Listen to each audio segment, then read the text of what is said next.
In early 49 BC, a Roman general and politician by the name of Gaius Julius Caesar led an army south towards central Italy.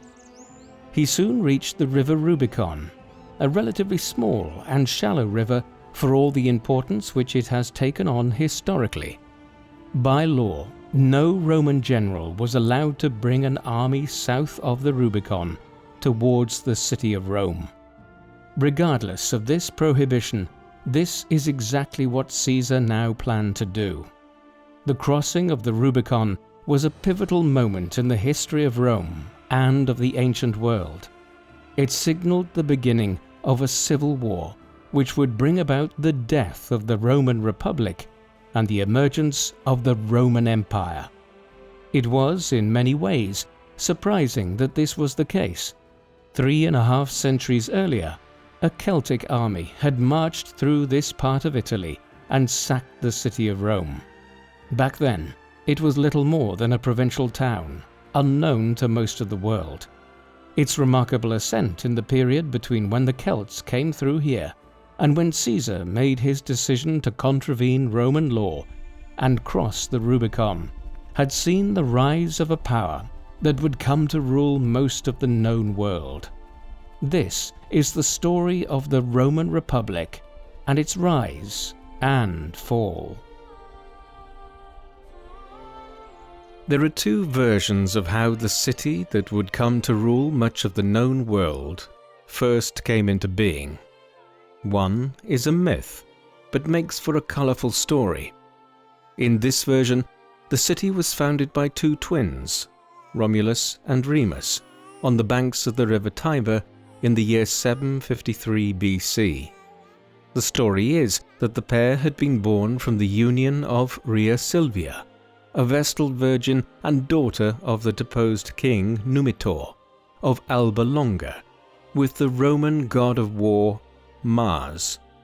They were later abandoned and were raised by a she-wolf by the Tiber.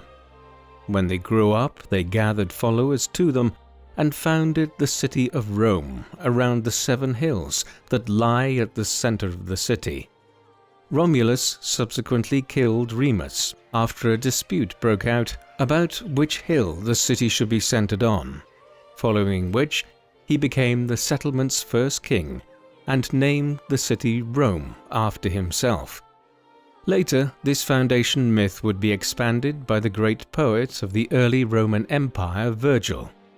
In the Aeneid, he presented a story which claimed that Alba Longa, the city which Romulus and Remus's mother hailed from, was originally founded by Aeneas, a prince of the fabled city of Troy, which he had fled from after the siege of the city recounted in Homer's Iliad. In this way, the Romans claimed a line of descent from the Trojans. As exciting a story as this is, it is almost certainly a complete fabrication. In reality, archaeological investigations have revealed that there were settlements in the region as far back as the Bronze Age, while by 1000 BC there were several villages around the 7 hills of Rome. The city wasn't established all at once. Instead, it emerged from the amalgamation of these villages into a larger town at some stage in the early Iron Age. While the foundation myth of Romulus and Remus seems fairly dubious, there was probably some kernel of truth to it. Perhaps it was around the middle of the 8th century BC that the semblance of a city began to emerge from these villages, and there could well have been a man called Romulus who oversaw this process. It certainly is the case that Rome was ruled as a monarchy during its early years. The Romans later believed that they had 7 kings. Romulus came first and reigned until 716 BC, or what the Romans would later identify as 37 ab urbe condita, meaning the 37th year from the founding of the city in 753 BC. He was followed by Numa Pompilius, who was credited with establishing many of Rome's important institutions, notably the emphasis in their religious system on Mars, the god of war. and Jupiter the king of the gods. He was also said to have introduced the first Roman calendar. After Numa came Tullus Hostilius, then Ancus Marcius, Lucius Tarquinius Priscus, Servius Tullius, and finally Lucius Tarquinius Superbus. This was a quasi-elective monarchy, and each of the kings after Romulus was said to have been selected by the Curiate Assembly, a council of the heads of the different clans or family groups that made up Roman society at that time. Whether this chronology is accurate or not is debatable. These 7 kings are said to have reigned down to 509 BC, a period of nearly 2.5 centuries, meaning that each ruled for an average of 35 years, an improbably long time for there to have not been some period in which a king only ruled for a few years. As with so much else concerning Rome's early history, there is an element of myth here, and it is worth noting that the earliest histories of Rome were only written hundreds of years later in the 3rd and 2nd centuries BC. Lucius Tarquinius Superbus would be the last king of Rome. He was a tyrant who was said to have usurped the throne in the first place in 534 BC, and then ruled in a heavy-handed manner. For instance, he refused to afford his predecessor, Servius Tullius, a proper burial, and he tried to manipulate the Senate, the representative body of the Roman aristocratic families, into doing his bidding. He engaged in a series of wars with Rome's neighbors in central Italy, and also undertook an elaborate building program in the city. His actions eventually caused widespread resentment, which peaked when it was learned that the king's son had defiled a noblewoman named Lucretia, and Superbus had tried to cover it up. A popular revolt followed, and the king was driven from the city, dying in exile years later. Once he was gone, the Romans decided to change their system of government. The date this occurred is interesting.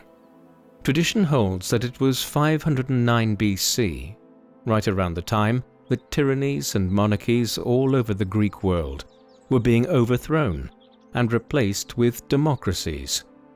The Romans elected to do something similar. They created a republic, one with a mixed constitution.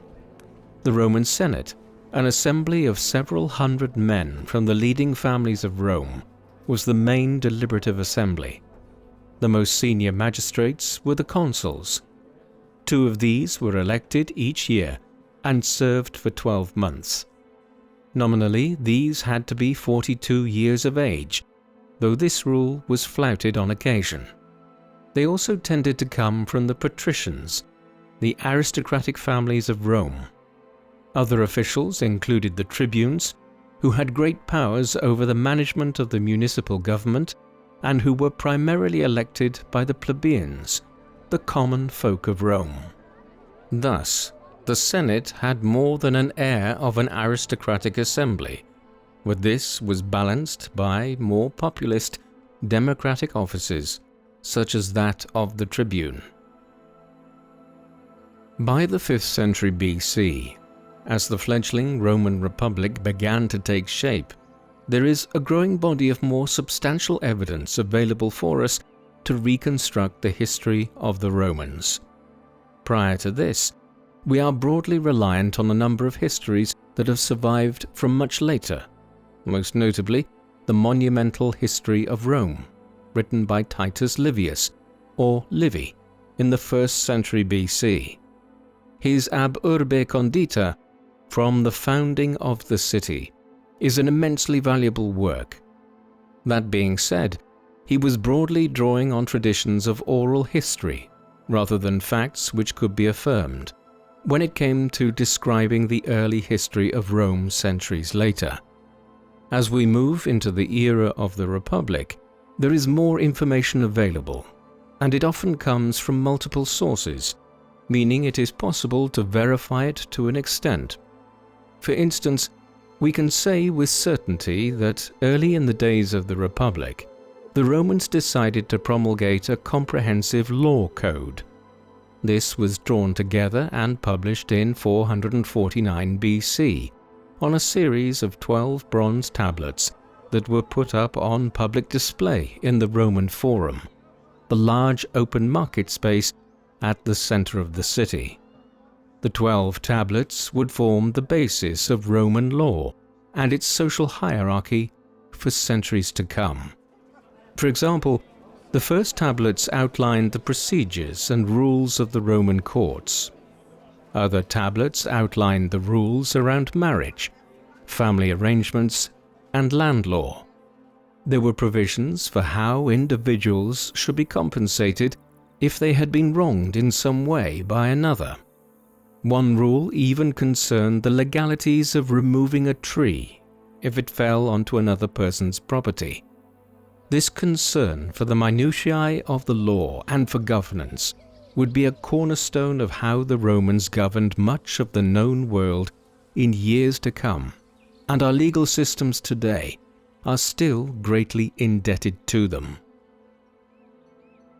Rome did not immediately emerge as a superpower under the Republic. One of the surprising things about its history is the length of time it spent as an embattled minor power in central Italy. During the days of the kings and then the early Republic, Rome was just a city-state. It controlled the immediate vicinity around the city and down the river Tiber to where it poured into the Tyrrhenian Sea at the port of Ostia. But beyond this, and some farmland in the surrounding countryside, Rome was no major power. The cities of the Etruscans to the north in Tuscany, or the Greek colonies in the south of the peninsula, were much richer and more powerful, and had a more developed culture during this period. The Etruscans dominated Rome for a time. Indeed, as we have seen, in 390 BC, the city was sacked by an army of Celts that had campaigned south to ransack much of Italy, an indication of how insubstantial Rome's power was by the early 4th century BC. The sack of the city might have been important though. It was directly after this that Rome first began to emerge as a more aggressive power in central Italy, and the attack on their city might have caused the Romans to adopt a more militaristic outlook. Henceforth, they began a series of wars with neighbors such as the Samnites and other Latin people in the center of Italy. They did so with a citizen army. Most city-states at the time had male citizens who fought for the state when needed. Rome's soldiers earned a reputation as a particularly well-honed fighting force, but there would be no professional legionaries for many centuries yet. This citizen army had succeeded by the late 4th century, less than 100 years after the Celtic sacking of the city, in conquering most of central Italy and north into the Etruscan region. They then began looking southwards towards the wealthy Greek colonies there. It was then that Rome's ascent as a great power really accelerated. While all of this was occurring, there was a social conflict playing out in Rome itself. This is broadly known to historians today as the conflict of the orders. As noted, Roman society was divided early on into two main groups, the aristocratic patricians and the lower order known as the plebeians.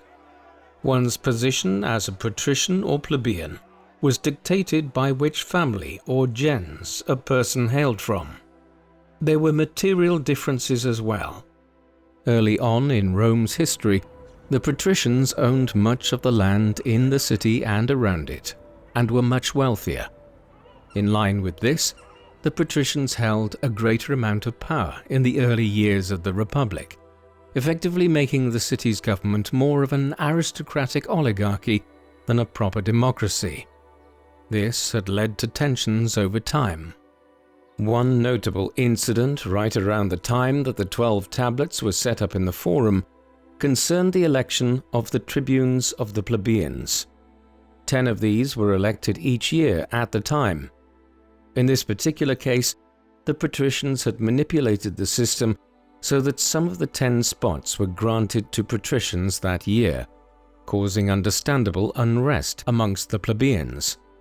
These divisions were compounded as time went by, when the plebeians did much of the fighting in Rome's wars, yet the patricians seemed to benefit most in land and spoils. Social tensions continued until numerous laws were passed, which in totality eroded the distinction between patricians and plebeians.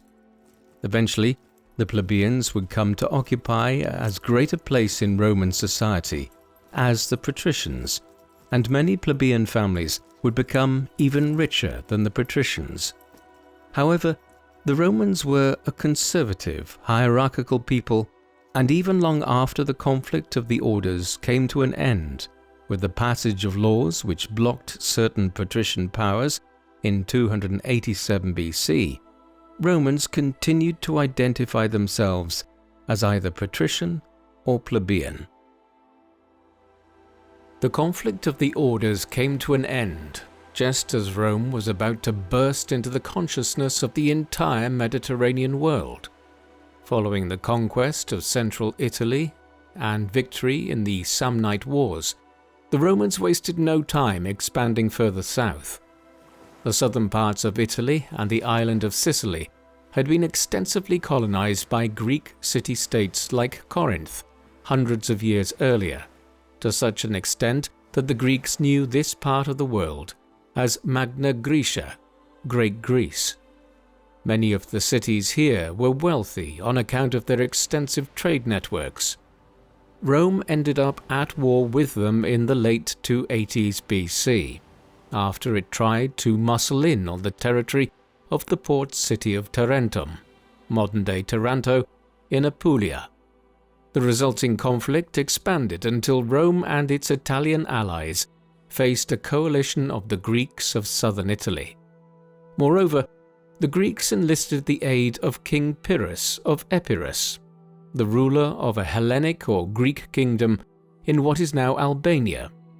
While he managed to win several victories over the Romans in the years that followed, these were so costly in terms of the number of men that he lost, that in the end he would not fully defeat his enemy.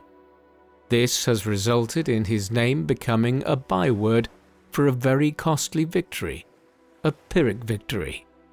In the end, he abandoned Italy and the Romans finally claimed control of Tarentum. It was a substantial moment in their history, but it only opened up the possibility of a new war again, as the conquest of southern Italy brought Rome to the edge of Sicily, an island which Carthage, a great trading city where Tunis in Tunisia lies today, controlled much of, being the dominant naval power of the Western Mediterranean at the time. The Romans referred to them as Phoenicians, as Carthage had been founded hundreds of years earlier by the Phoenicians of the Levant. Hence, the wars between Rome and Carthage that now followed would be termed the Punic Wars, Punic being derived from Phoenician. The First Punic War began in 264 BC. It is hard to understate how important these clashes between Carthage and Rome were. The outcome dictated who would become the hegemonic power of the Western Mediterranean. Had Carthage been victorious, the history of the ancient world could have been very different. At the outset of the First War, Carthage had the advantage in many ways. Back when the Romans were deposing their last king and setting up their republic to rule over a small plot of land in central Italy, Carthage was already an established power in the Mediterranean. Right around that time, it had even sent an expedition to travel down the coast of Western Africa. Its leader, Hanno, left behind an account that indicates that he travelled at least as far as Senegal, and maybe considerably further. It should be clear from this alone that the Carthaginians were a formidable naval power, whereas the Romans had basically never fought at sea. As a consequence, much of the First Punic War centered on Sicily and the Italian mainland. Over time, though, the Romans began building a fleet, and in 256 BC, they even launched an invasion of North Africa. For years, hundreds of warships of both sides patrolled the western Mediterranean, and large armies of Romans, Carthaginians, and their many allies fought in various theatres. It's a testament to Roman dynamism that they managed to wear the Carthaginians down and emerge victorious in the war in 241 BC, after nearly a quarter of a century of fighting. At the war's end, Rome claimed control of most of Sicily, and a few years later it also occupied Sardinia and Corsica. Carthage was far from defeated though. Under the guidance of one of its leading generals, Hamilcar Barca, it quickly began acquiring new territory in Hispania or Spain to the west, which it now intended to use as a base to strike again at Rome in a second war. The Second Punic War came in 218 BC. The Romans instigated it over a dispute concerning the status of the city of Saguntum in Hispania. When the war came, the Carthaginians were better prepared. Hamilcar Barca's son, Hannibal, was now in charge of the Carthaginian war effort with his brother Hasdrubal. When the war broke out, Hannibal led a large army from Hispania overland through southern Gaul or France, and then over the Alps before descending into Italy. The Romans were taken by surprise by this land invasion, having expected a naval attack. Over the next 2 years, Hannibal won a series of victories in Italy, culminating in the Battle of Cannae on the 2nd of August 216 BC. At this, an enormous Roman army of roughly 70,000 men was largely obliterated by Hannibal's forces. Had the Carthaginian marched on the city of Rome, there is a good possibility he could have seized it and defeated the Romans at this point. Yet, for some reason, he declined to do so. Instead, he remained in Italy, carrying out attacks here and there. Rome recovered and was soon able to begin sending reinforcements to its army in Hispania. Over time, through sheer attrition and effective campaigning by Publius Cornelius Scipio, a young Roman general, the war turned. By 206 BC, the conflict was won in Hispania by Scipio, and he convinced the Senate to allow him to lead an expedition to North Africa. With Carthage itself under threat, Hannibal had no option other than to return to his homeland. There he and Scipio faced each other at the Battle of Zama in 202 BC. Scipio and the Romans emerged victorious, and the Carthaginians surrendered the following year with their capital under siege. Victory in the Second Punic War reduced Carthage to no more than a city-state in North Africa. Rome established control over the south and east of Hispania, and was now unequivocally established as the dominant power of the Western Mediterranean. The Second Punic War was not just a clash between Rome and Carthage. It had involved many of their allies in Italy, Spain, and North Africa. A novel element to the war was the role played by the Kingdom of Macedon, one of the successor states to the Empire of Alexander the Great, which had collapsed into civil war and division after the great conqueror had died in 323 BC. This was a sign of the growing position of Rome as not just an Italian or Western Mediterranean power. The Greeks of the Eastern Mediterranean were now aware of Rome's growth, and were anxious to gain the Romans as an ally in their interminable wars with one another. Within a year of peace being concluded with the Carthaginians, the Romans were at war again with Macedon. It allied in this instance with several Greek powers such as Athens and Rhodes. This initial war paled by comparison with the Roman Seleucid War from 192 BC to 188 BC. The Seleucid Empire was, along with the Ptolemaic Kingdom of Egypt, the most powerful of the successor kingdoms and ruled Syria and eastern Turkey. The Seleucids had angered the Romans after taking Hannibal into their service as a military commander after he was expelled from Carthage. It was the first of several wars that would be fought between the two powers over a 130-year period. What is unusual about these early wars in the Eastern Mediterranean is that Rome seems to have been initially reluctant to conquer territory there. It won most of the engagements against Macedon and others.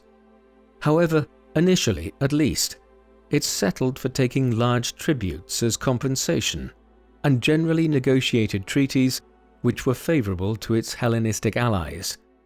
For a while, though, the Romans did not engage in mass annexation of territory, almost as though they wanted to restrict their sphere of direct control to the Western Mediterranean.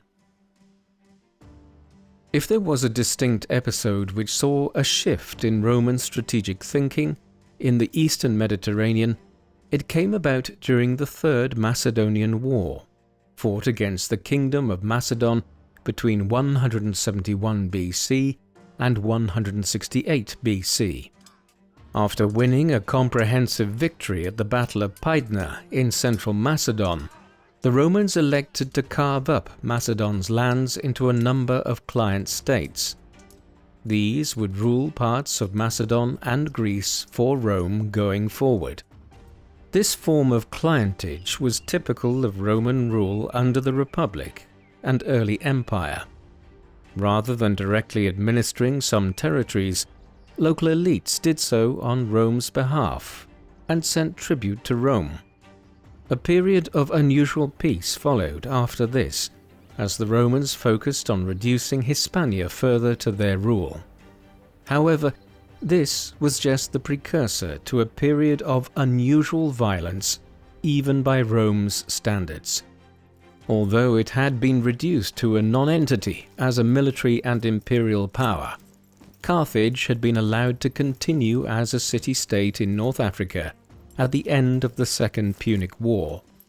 Many in Rome were unhappy with this state of affairs, and in 149 BC, the Romans launched a Third Punic War against them.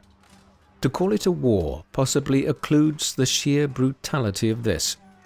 Carthage was laid siege to, and in 146 BC, the city was taken and destroyed, and its people were enslaved. The Romans even went so far as to spread salt over the soil to ensure nothing could grow there, while Carthaginian culture was virtually erased from history. Almost no texts have survived from what must have been a thriving culture. This is one of the most striking examples of what was effectively an ancient genocide, and it was not the only such case around this time. That very same year, 146 BC, the Romans completed the conquest of Greece by defeating the Achaean League in a very swift war, at the end of which they leveled the city of Corinth to the ground. Rome was fast becoming the dominant power of the Mediterranean world. It was not, though, a very cultured place by this time. There would not be a Colosseum or the great temples of the Roman forums for many centuries yet, and the great Roman writers, poets, philosophers and historians like Cicero, Virgil, Ovid, Suetonius, Horace and Seneca would not be born for quite some time. The Romans were a conservative people who early on in their history were interested in quite rustic pursuits. We can get a sense of this by looking at the corpus of writings by one of the earliest Roman writers whose works have survived, Cato the Elder. He is most famous for his jingoistic refrain whenever he ended speeches in the Senate: Carthago delenda est, Carthage must be destroyed, which eventually led to the Third Punic War and the desired destruction of Carthage. When not advocating the destruction of the North African city, he was writing books on subjects like agriculture and rural life, a study of the local history of the Italian towns, and a guidebook on soldiering, as well as a collection of moral sayings. There were not many writers of a decent caliber in Rome at this time. The only notable element of their public culture was an outpouring of Roman comedy by playwrights such as Plautus and Terence in the first half of the 2nd century BC, while Ennius was an important poet around the same time. Their philosophical systems were pedestrian by comparison with what prevailed further east in Greece and Egypt. Even the city of Rome was rustic. The urban metropolis of fine marble buildings that Rome became was a product of a later age under the Roman emperors. In the days of the Republic, it was a city of plain brick, the one that was getting bigger and bigger all the time. While this was the cultural situation at Rome as the city began to dominate the Western Mediterranean and then expand into the East, things were about to change.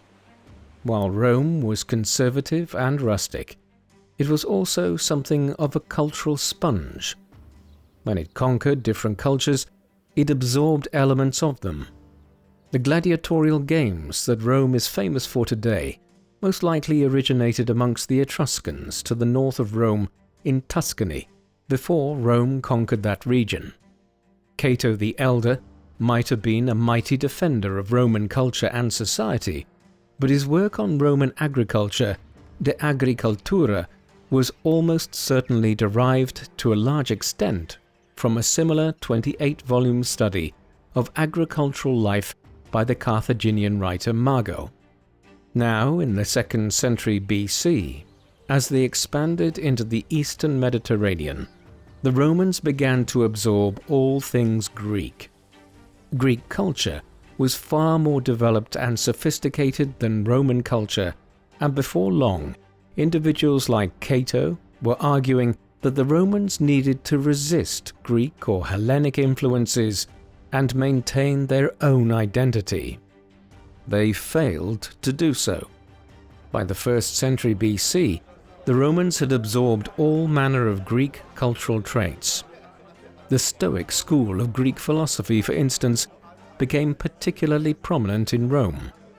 Fortunately for today's historians, the Romans adopted the Greek fascination with recording past events and began writing detailed histories of events in the Republic. Greek-style theatres were built in Rome, and Greek concepts of social manners began to abound in Italy. There was even a debate amongst the Romans about growing beards.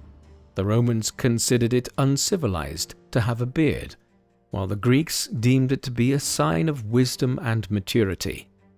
The Romans held out surprisingly long against this particular aspect of the Hellenization of their society, though in the 2nd century AD, they finally succumbed to this too. The Romans conquered the Greeks politically and militarily, but Greek culture ultimately conquered Rome. Rome's culture wasn't the only thing that was changing, so was its society. When the Republic began expanding to conquer Italy in the 4th century BC, Rome itself was already a fairly large city by ancient standards. It continued to grow thereafter, and it also got wealthier. Rome was an extractive imperial power, meaning that when it conquered a region, it extracted a vast array of resources from it, often in the shape of gold, silver, and other valuable goods, as well as large numbers of slaves. Huge numbers of these slaves were then employed in the large country estates of wealthier Romans around Italy, and these people then generated further wealth. However, the wealth acquired had not been evenly divided across Roman society. Many people were still quite poor and lived in the large insulae apartment blocks of Rome, not in nice sprawling villas. By the late 2nd century BC, this uneven division of the spoils of conquest was causing a lot of friction within Rome. Political reformers like the Gracchi brothers, Tiberius and Gaius, attempted to reform the system. Both were assassinated for their troubles. What was more, there were growing problems beyond the city itself. Rome had conquered vast lands, but it had not conferred the honor of Roman citizenship on many of its subjects. Even those in Italy who had been living under Roman rule for over 200 years were still excluded from that privilege and were legally classified as socii, meaning allies. In 91 BC, many Italian towns revolted in opposition to this. The resulting social war would last down to 87 BC. The Romans won it, while also agreeing to grant citizenship rights to many of the Italian allies. The privilege of Roman citizenship, though, remained exactly that, a privilege, for most others, and it was not until the early 3rd century AD that all free subjects of the empire were automatically deemed to be Roman citizens. The social war was significant in the history of the Roman Republic for reasons beyond the issue of citizenship for the Italian allies. It also brought the rivalry between Gaius Marius and Cornelius Sulla to a head. Marius was a veteran general of Rome. He was born in the middle of the 2nd century BC, and in his 40s and 50s he emerged as the preeminent political and military figure of the Republic. This came about due to his command in Hispania, where parts of the north and west were still being pacified, and then in North Africa, where he fought in a major war between Rome and King Jugurtha of Numidia, ruler of a kingdom which approximated to modern-day Algeria. Most importantly, he played the leading role in defending Rome from one of the gravest threats it faced in centuries. In 109 BC, a Germanic tribe known as the Cimbri defeated a Roman force on the northern border of Rome's territories near the Alps. This left Italy and the city of Rome itself dangerously exposed to attack from the Cimbri. Marius saved the situation when he led an army north and defeated the Cimbri and their Germanic allies. Flush from these successes in North Africa and on the northern border, he is generally credited with implementing a series of reforms to the army in 107 BC, which transformed it from a citizen militia into a professional standing force, one in which career soldiers would serve as legionaries for upwards of 20, 30, or even 35 years. There was also an unprecedented situation where he served as consul for 5 years in a row between 104 BC and 100 BC. Marius's rise was indicative of forces which were beginning to threaten the security of the entire Roman Republic. As the Republic grew and became more powerful, its generals acquired more and more power too, and it was not just Marius. Cornelius Sulla, a man around 20 years younger than Marius, had risen as well, as a result of his service during the Jugurthine War in North Africa. During the Social War, his developing rivalry with Marius and his faction escalated. Sulla was sent off to the east to wage war on King Mithridates of Pontus at one point and garnered much acclaim. Before long, a major rivalry was developing between Sulla and his party at Rome and the Marians, whose cause was continued by Marius' son, after he himself died in 86 BC. The dividing lines stretched beyond the Sullans and the Marians, and there were now clearly two factions within Rome. One, represented at this juncture by Marius and his son, were the populares, those who appealed to a broad base of support amongst the Roman population. On the other side were the optimates, a more conservative faction that wished to preserve the power of the senatorial families and their grip on power within the Republic.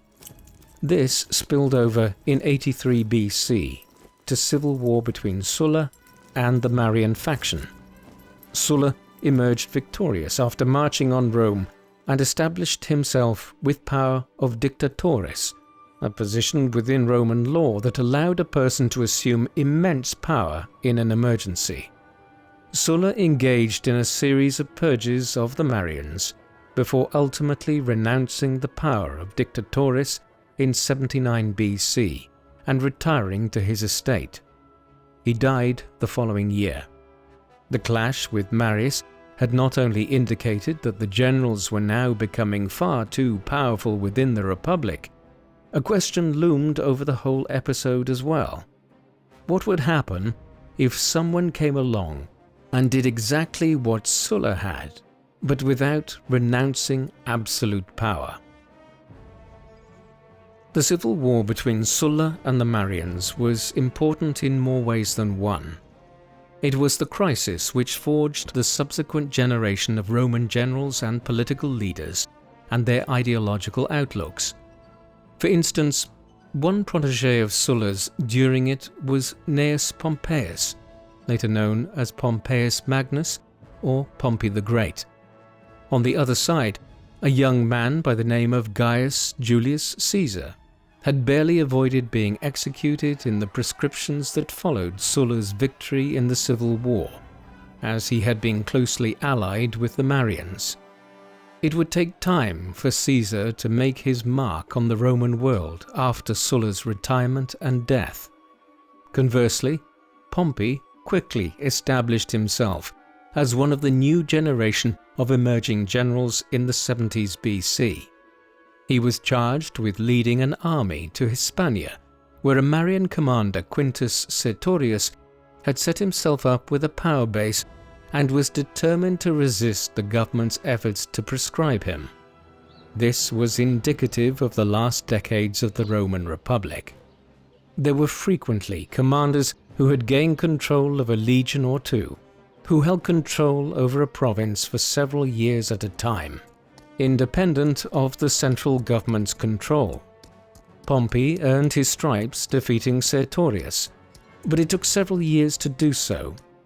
Having accomplished it, he returned to Italy, where he briefly aided another figure, Marcus Crassus, reputedly the richest man in Rome, in reducing the servile revolt led by the infamous gladiator Spartacus in southern Italy.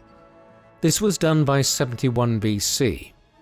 It was just the beginning of Pompey's rise, and he was about to be central to the further expansion of the Roman Republic. On the back of his success against Sertorius in Hispania, Pompey was elected to the consulship in 70 BC. By this time in the history of the Republic, the office of consul was primarily coveted because those who held it had the option of governing a province and taking command of an army directly after they were consul. This could then act as a springboard to greater power still if the person ended up conquering a new territory. In Pompey's case, he left Rome at the end of his term as consul to take charge of a vast fleet of ships that had been assembled to try and tackle the piracy problem that had become an epidemic of lawlessness in the eastern Mediterranean, one which was seriously impacting on trade. The pirates had even audaciously raided the port of Ostia and the mouth of the river Tiber, kidnapping several senators in the process. Pompey conducted a devastating campaign, cornering the pirate fleets into the Greek islands and the coast of Anatolia, and defeating them at the Battle of Caucasion in 67 BC, His timing could not have been better. He now found himself in the eastern Mediterranean with a large fleet and army, just as Rome's long-running conflict with King Mithridates of Pontus was reaching an impasse. Pompey joined the conflict and finally defeated one of Rome's bitterest enemies in the east. Further campaigns eastwards saw him quickly bring what was left of the Seleucid Empire to an end in Syria, while the kingdom of Judea was made a client state. By the end of 63 BC, Pompey had succeeded in completely reducing the eastern Mediterranean to Roman rule, annexing the kingdom of Pontus and the Seleucid Empire, and turning states like Judea and Egypt into client kingdoms. He even sent out expeditions to begin establishing relations with the Nabateans at their capital Petra, and to discover how the lucrative spice trade they controlled along the Red Sea and in western Arabia functioned. It was these accomplishments which earned Pompey the name Pompeius Magnus, Pompey the Great, back in Rome. History would soon repeat itself. Just as Marius had been the man of the hour a half a century earlier, and then been slowly eclipsed by a younger upstart, Pompey would be overshadowed before long by a slightly younger rival. While Pompey was off in the east, Julius Caesar was beginning his ascent in Rome, acquiring the office of Pontifex Maximus, the chief priest of Rome, in 64 BC. A populist, he sprayed money around the city and allied with opportunistic politicians to build his power base. Then, in 59 BC, he acquired the consulship. When his term was over, he made an unusual decision. He did not want a command in the wealthy East to continue the work Pompey had been engaged in. Instead, he took control of the Roman territories in southern Gaul, what we know as France today. The Romans held a small part of the south of the country here by the mid-1st century BC, enough to connect Italy to Hispania. But north of the Alps and the Massif Central were dozens of independent Celtic tribes. Few Romans had ever ventured towards the north of Gaul, away from the civilized Mediterranean. Caesar now planned to conquer this vast, semi-unknown territory, and that's exactly what he did. In a blistering campaign between 58 BC and 52 BC, Caesar reduced the entirety of Gaul to Roman rule, culminating in the siege and Battle of Alesia in 52 BC, where he defeated the Celtic warlord Vercingetorix, who had managed to convince the Gallic tribes to unite against the Roman threat.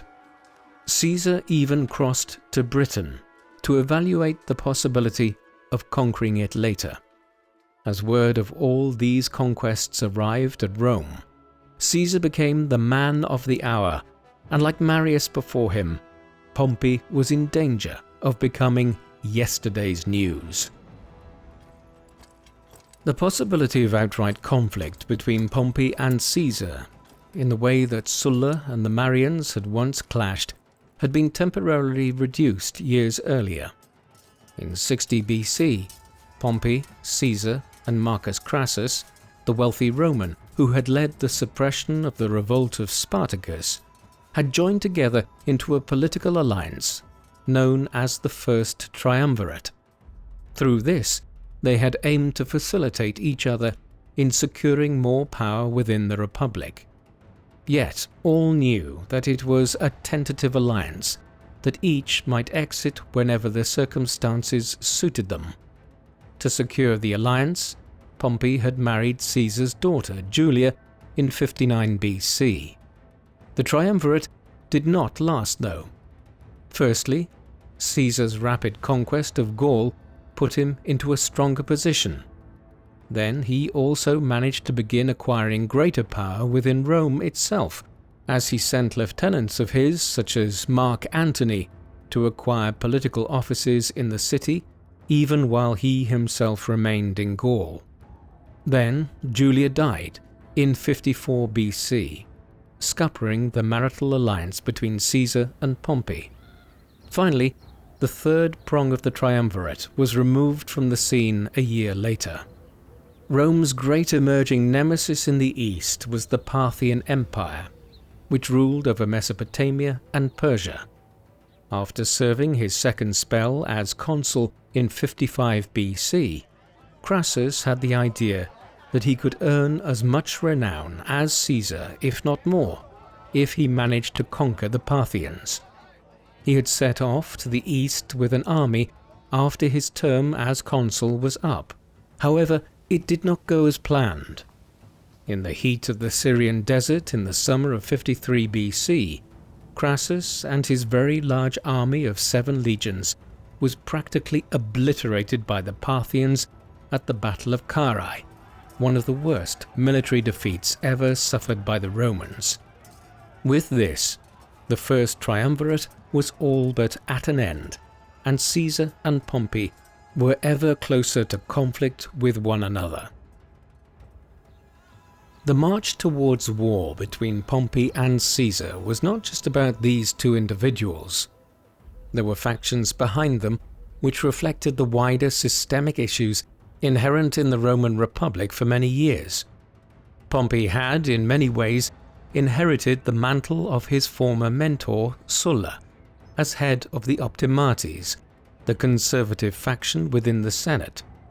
Caesar was the new figurehead of the Populares that had once been synonymous with the Marians. Caesar, for instance, had appealed to a popular base of support in Rome, allying for a time with the notorious demagogue Publius Claudius Pulcher, and engaging in populist policies with regard to the people of Rome. Pompey, by way of contrast, had the backing of many of the more conservative elements within the Senate, men like Cato the Younger and Marcus Tullius Cicero. In some ways, this reflected long-standing tensions within Rome that went all the way back to the conflict of the orders between the patrician and plebeian classes in the early days of the Republic, as well as the tensions that the Gracchi brothers had tried with only partial success to remedy many decades earlier. Added to this was the sheer thirst for power of Caesar in particular. As his spell in command of the legions in Gaul came to an end, he began maneuvering using his proxies in Rome to retain control of a large army. As he did, a large portion of the members of the Senate moved to block him and threw their support behind Pompey. It was this brinkmanship which led Caesar to begin marching south, and so it was that early in 49 BC he found himself nearing the river Rubicon. One of his ancient biographers, Suetonius, writing over 150 years later, claimed that Caesar shouted out "Iacta alea est" when he made the fateful decision to cross the river, meaning the die is cast. Caesar had rolled the dice. The civil war with Pompey and the Optimates had begun. The civil war of Caesar and the Pompeians lasted for many years, but the decisive stages of it occurred over a period of just over 20 months. As Caesar led his forces south of the river Rubicon towards Rome in the early weeks of 49 BC, Pompey and the Optimates abandoned the city. The same laws that meant Caesar should not have led the legions over the river Rubicon towards Rome had ensured that the Pompeians had no large army available to withstand Caesar's arrival. They headed to the south of Italy and then made passage over the Adriatic Sea to Greece, which they would use as a staging base for their war against Caesar. Theoretically, the Pompeians were well positioned on paper to defeat Caesar and his armies. Pompey had many supporters, particularly in Hispania, where he had garnered many followers during his time fighting the Sertorian War, and where several legions were still stationed. However, the Pompeians were spread around the Mediterranean, and they were less organized than Caesar's men. Pompey's rival had a solid cohort of legions that had fought under him for years in Gaul, and who were loyal to him. With these, he quickly made his way to Greece to engage the Pompeians as quickly as possible. The war climaxed at the Battle of Pharsalus in Thessaly on the 9th of August 48 BC. Here, Caesar and Mark Antony led an army that was numerically inferior up against upwards of 50,000 troops under Pompey's command. After routing Pompey's cavalry charge, Caesar committed all of his men to an assault, and the Pompeian lines broke. In the end, Pompey fled the field and sailed from Greece for Egypt, which was still independent of Rome, albeit a client state. He had hoped to acquire fresh support there, but he was instead killed by his hosts in late September. Individual Pompeian armies continued to fight Caesar and his faction around the Mediterranean for years to come, though after Pharsalus, Caesar was clearly the victor. Many people wondered what would now happen in the aftermath of the Battle of Pharsalus. Like Sulla before him, he had claimed the power of dictatoris after entering Rome early on in the civil war. Would Caesar simply try to quell the remaining unrest across the empire before relinquishing his power, as Sulla had done? Or would he try to establish himself as a monarch of some kind? The question hung in the air for quite some time as he began a series of reforms and attempted to crush localized pockets of Pompeian resistance in Hispania and North Africa. In the spring of 46 BC, for instance, he campaigned in North Africa and defeated an army of the Optimates, led by Quintus Caecilius Metellus Scipio and Cato the Younger. In the capital, his reforms were unusually long-lasting. Caesar, for example, introduced the Julian calendar. It would remain in effect throughout most of Europe until the Gregorian calendar was introduced in the 16th century. The months of the year that we still use are largely taken from Caesar's reforms. July is named after him. Another set of reforms concerned the management of city affairs in Rome, and also how the legionaries should be rewarded for their years of service with land. As important as many of these initiatives were, though, what many senators wanted to know was when Caesar would relinquish his extensive powers and restore the normal functions of the Republic. They were dismayed when, in early 44 BC, he declared his intention to serve as dictator for life. Even many of Caesar's strongest supporters were unwilling to accept this. On the 15th of March 44 BC, not long after the announcement had been made, they surrounded him during a meeting of the Senate and stabbed him 23 times. The dictator died right there. Yet his assassination created more problems than it solved. What would happen now? There would be no returning to the civilized norms of the Republic as it had been centuries earlier. Caesar's assassination simply triggered a scramble amongst his allies and those close to him to succeed him as the strong man of the state. The foremost candidate to step into the breach was Marcus Antonius, better known as Mark Antony. He had served as one of Caesar's deputy commanders in Gaul for a time, and had been sent to Rome to act as Caesar's proxy in the politics of the city in the late 50s BC. During the Civil War, Caesar had promoted him in such a way as made it clear that Antony was considered his right-hand man. He was, for instance, given the title of Magister Equitum, the master of the horse, an office that was the lieutenant to the holder of the power of dictatoris. At the beginning of 44 BC, shortly before he was killed, Caesar had also appointed Antony to serve as consul alongside him for that year. Antony was a brash soldier with a hard edge to him, and he commanded the loyalty of a large section of Caesar's legionaries. He had several rivals amongst Caesar's other lieutenants, notably Marcus Lepidus, a figure who had emerged as a talented politician and commander during the Civil War. The surprise element in this was the emergence of Caesar's great-nephew, Octavian, who was just 18 years of age at the time of the dictator's assassination, as a potential successor to his great-uncle's mantle. Octavian impressed many people by asserting his desire to exact revenge on Caesar's killers. He, Antony, and Lepidus quickly formed the Second Triumvirate and waged war for the next few years on the killers of Caesar and their armies. There were even Pompeians still afoot at this stage. Sextus Pompeius, the son of Pompey the Great, ruled Sicily during these years with a large fleet and army. Effectively, what was left of the Roman Republic had descended into semi-anarchy, with generals carving out their own fiefdoms in individual provinces and regions, each looking for a path to Rome and the claiming of power.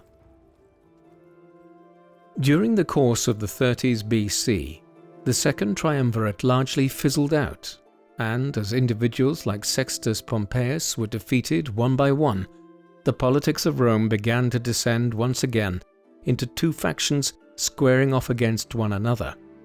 In this case, it was Octavian against Mark Antony.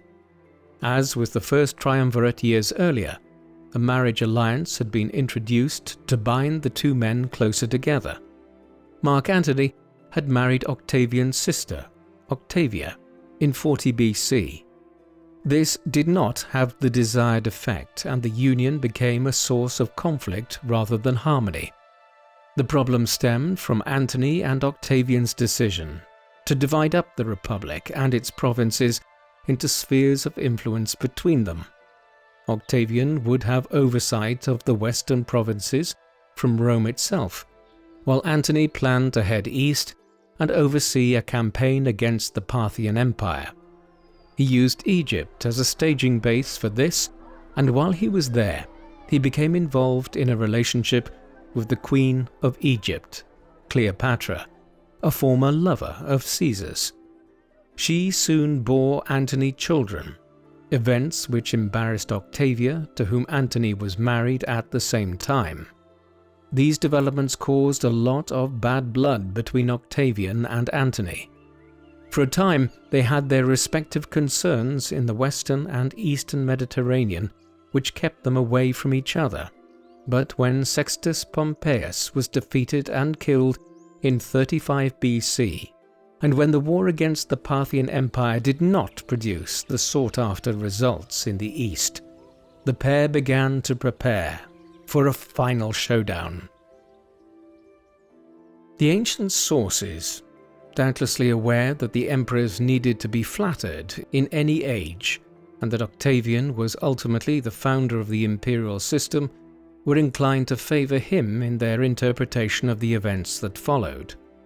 Still, this bias aside, there seems to be little doubt that Antony acted in a highly inflammatory fashion in the years leading up to the war between him and Octavian. In 34 BC, he and Cleopatra oversaw an event known as the Donations of Alexandria in the capital city of Egypt. Through this, they decided to bestow titles on their children, which effectively donated or granted them control over the eastern provinces of Rome. Their younger son, Ptolemy Philadelphus, for example, was given the lands of Syria, Cilicia, and Phoenicia to rule.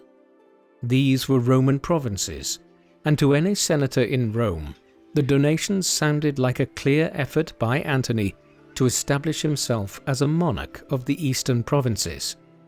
Octavian exploited these undiplomatic moves expertly in Rome, and by 32 BC, there was enough support there for him to convince the Senate to declare war on Antony and Cleopatra. The clash that followed is known as the War of Actium, on account of the fact that it was decided in a single battle. This was one of the largest and most important naval battles in history. It took place in the waters off the coast of northwestern Greece, at the mouth of the Gulf of Corinth on the 2nd of September 31 BC. Antony and Cleopatra had gathered their forces in Greece when Octavian and his allies decided to confront them. On the morning of the 2nd, Antony and Cleopatra attempted to break out from their position in the Gulf. Initially, they had more ships than Octavian. However, through a combination of disease and desertion, they did not have enough men to man all of these.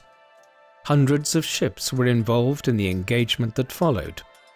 In the course of it, the smaller and more maneuverable ships of Octavian proved better suited to the conditions, and Antony's fleet was decimated. He and Cleopatra only barely managed to escape and fled back to Egypt. Defeat at Actium had doomed Antony and Cleopatra's cause. Octavian took his time before pursuing them. He wintered on the northern side of the Mediterranean and prepared for a campaign to Egypt, eventually marching by land through Asia Minor and the Levant to Egypt. For his part, Antony was desperately trying to raise a new army in North Africa, all to little avail. His chances of winning the war had slipped away when he left much of his army in Greece. There is a lot of mythology surrounding what happened at the end of the conflict. Octavian arrived at Egypt and laid siege to the capital Alexandria, following which Antony decided to fall on his own sword rather than be captured alive. The story of him surviving for long enough to be taken to Cleopatra and her then deciding to join him in death by having a poisonous snake bite her is a bit too colourful to have been accurate. It is more likely that she learned that he was dead and drank some poison. Whatever the truth of their passing, the end was the same in the war. Octavian was victorious. Egypt was annexed into the Empire of Rome, completing the annexation of the major successor states to the Empire of Alexander the Great. This also gave the Romans access to the Red Sea, and within a few months, expeditions were being sent out to establish trade with India and other distant lands. The end of the War of Actium left the Roman Republic, or at least what remained of it, at a crossroads. Octavian was victorious, in the same way that Sulla had been a half-century earlier after defeating the Marians, and as his great-uncle Julius Caesar had been 2 decades earlier once he had vanquished Pompey. To any dispassionate observer, it must have appeared that a fresh round of chaos might be imminent. Sulla and Caesar had both claimed the power of dictatores, and both had soon departed from the scene, one through retirement and one through assassination, triggering a fresh race to claim power in the Republic amongst its leading politicians and generals. However, that isn't what would happen this time. Octavian, who would soon become known as Caesar Augustus, would prove to be a shrewder politician than his great-uncle, one who saw a way to placate the political classes of Rome, while also establishing himself as the preeminent citizen of the state. He would become the Imperator, a word which meant commander or conqueror at the time. We know it in its more anglicized version today as the word emperor. As we will see in the next part of this history of the Roman Empire, Octavian would very soon establish the imperial system and become the first emperor of Rome. What do you think of the history of the Roman Republic? Was it inevitable, given how militarized and warlike the Republic became, that a Roman commander would eventually try to seize absolute power over the Republic? Or was the Roman state betrayed by power-hungry figures like Julius Caesar? Please let us know in the comment section, and in the meantime, thank you very much for watching.